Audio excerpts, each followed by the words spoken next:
अस्सलाम वालेकुम जेंटलमैन। आज की वीडियो में हम डिस्कस करेंगे academic requirements for PMA 150 long course. Means academic requirements क्या है पीएमए 150 लॉन्ग कोर्स की। ठीक है, सबसे पहली चीज़, आप ये जितना भी डेटा मैं आपको बता रहा हूँ ये आर्मी की वेबसाइट पे अवेलेबल है, आप वहाँ से जाके खुद भी देख सकते हैं।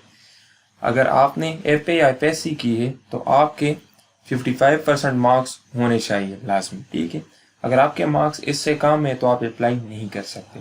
ये जितनी भी रिक्वायरमेंट्स मैं आपको बता रहा हूँ ये आर्मी ने रखी है, अगर आप इस पे पूरा नहीं उतरते तो इट मीन्स आप अप्लाई नहीं कर सकते, और अगर आपकी अप्लाई हो भी जाए तो इट मीन्स आप टेस्ट में नहीं बैठ सकते। ठीक है, अच्छा देखें, अगर आप बीए बीएससी या बीबीए ये चीज़ें कर रहे हो तो आपके बीए बीएससी बीए या बीबीए इसमें 60% मार्क्स होने चाहिए, और इसके साथ आपके एफए एफएससी में 50% मार्क्स होने चाहिए। तो मीन्स अगर आपके बीए बीएससी इसमें 60% मार्क्स या 60% से ज़्यादा है तो फिर अगर आपके एफएससी में 50% मार्क्स भी है तो आप अप्लाई कर सकते हो। ठीक है, अगर देखें आप कुछ स्पेसिफिक एरिया से अप्लाई कर रहे हो जो बैकवर्ड एरियाज़ है, जिसमें आ जाता है बलूचिस्तान के कुछ एरिया से, फाटा है, गिलगित बल्तिस्तान है, नीलम डिस्ट्रिक्ट नीलम आज़ाद कश्मीर है, कोहिस्तान है, जो एरियाज़ यहाँ पे मेंशन है। ठीक है, तो आपके अगर पहले देखिए इस तरह होता था कि नॉर्मल कैंडिडेट्स के लिए 60% मार्क्स होते थे, तो इसलिए बैकवर्ड एरियाज़ के जो स्टूडेंट्स होते थे उनके लिए रियायती वो 55% मार्क्स पे भी अप्लाई कर सकते थे। लेकिन अभी सबके लिए 55% मार्क्स है, तो इसमें इस पॉइंट का कोई वो नहीं है, इंपॉर्टेंस नहीं है, क्योंकि अभी सब स्टूडेंट्स के लिए 55% मार्क्स लेना लाजमी है, अगर वो बैकवर्ड एरिया से, अगर आप वो नॉर्मल एरिया से। ठीक है, आपके एफएससी में 55% मार्क्स होने लाजमी है। इसके अलावा देखिए, अगर आप पाकिस्तान आर्मी में सर्विंग सोल्जर है तो फिर आपके 50% मार्क्स भी अगर हो एफएससी में तो आप अप्लाई कर सकते हो। इस पॉइंट को मैं क्लियरिफाई कर दूं, अगर आप आर्मी में है, ठीक है, सोल्जर है, अगर आप एयरफोर्स और नेवी में है तो ये आपके लिए नहीं है, ये सिर्फ आर्मी के सोल्जर्स के लिए। अगर आपके 50% मार्क्स हो तो भी आप अप्लाई कर सकते हैं, ये पॉइंट याद रखिए, ये सिर्फ और सिर्फ आर्मी के सोल्जर्स के लिए। ठीक है, इसके अलावा देखिए, अगर आप फ्रेश स्टूडेंट हैं, आपकी अभी सेकेंड ईयर के पेपर नहीं हुए या अभी आपके पेपर हुए, आपका सेकेंड ईयर का रिजल्ट नहीं आया, तो फिर आपके लिए इस तरह है कि आपने होप सर्टिफिकेट बनवाना है अपने प्रिंसिपल से, और उस होप सर्टिफिकेट में आपने ये मेंशन करना है कि आप नेक्स्ट ईयर मीन्स अभी जो आप सेकेंड ईयर में है तो इसमें आप 55% या इससे ज़्यादा नंबर ले सकते हैं। ठीक है, ये आपने उससे वेरीफाई करके उससे साइन करके ये होप सर्टिफिकेट बनवाना है।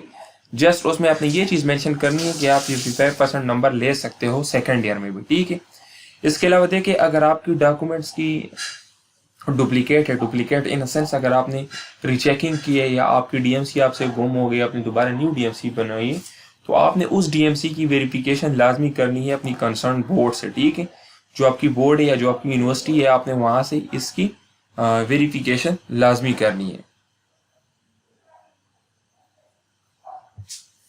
ये पॉइंट हो गया।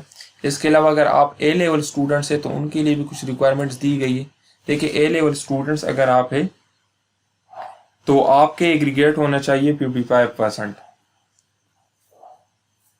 ठीक है, ये आप लोगों का कुछ सिस्टम है, आईबीबीसी की तरफ से आपका 55% एग्रीगेट होना चाहिए, अगर इससे कम है तो आप अप्लाई नहीं कर सकते। ठीक है, तो ये एकेडमिक रिक्वायरमेंट्स थी। देखिए, सबसे पहली चीज़ ये है कि आप नॉर्मल स्टूडेंट्स के लिए और बैकवर्ड एरियाज दोनों स्टूडेंट्स के लिए एफएफएससी में 55% मार्क्स होना लाजमी है, अगर आपके मार्क्स इससे कम है तो आप अप्लाई नहीं कर सकते। ठीक है, पहली चीज़ ये हो गई। इसके अलावा अगर आप बीए बीएससी या बीबीए ये डिग्री आपके पास है तो फिर आप एफएससी में 55% से कम मार्क्स मीन्स 50% मार्क्स पे भी आप अप्लाई कर सकते हो, लेकिन उसमें शर्त यह है कि आपकी बीए बीएससी बीबीए इसमें 60% मार्क्स होने चाहिए। ठीक है, इसके अलावा अगर आप आर्मी में सर्विंग सोल्जर हो तो आपके अगर एफएफएससी में 50% मार्क्स हो तब भी आप अप्लाई कर सकते हो। ठीक है, थर्ड पॉइंट ये है कि अगर आप फ्रेश स्टूडेंट हो, आपने अभी एफएससी सेकेंड ईयर के पेपर दिए हैं या अभी आपके होने वाले पेपर, तो आपने अपने कॉलेज से होप सर्टिफिकेट बनवानी है, और उसमें आपने ये चीज़ मेंशन करनी है कि आप सेकेंड ईयर में भी फर्स्ट ईयर की तरह 55% या इससे ज़्यादा नंबर ले सकते हो। ठीक है, चौथा पॉइंट ये होगा कि अगर आपकी डॉक्यूमेंट्स डुप्लीकेट है मीन्स आपने रीचेकिंग की है या आपने दूसरी डीएमसी बनवाई है, आपसे ओरिजिनल डीएमसी गुम हो गई, तो आपने अपने डॉक्यूमेंट्स की अपनी कंसर्न बोर्ड से वेरिफिकेशन भी लाजमी करनी है। So thank you dear students.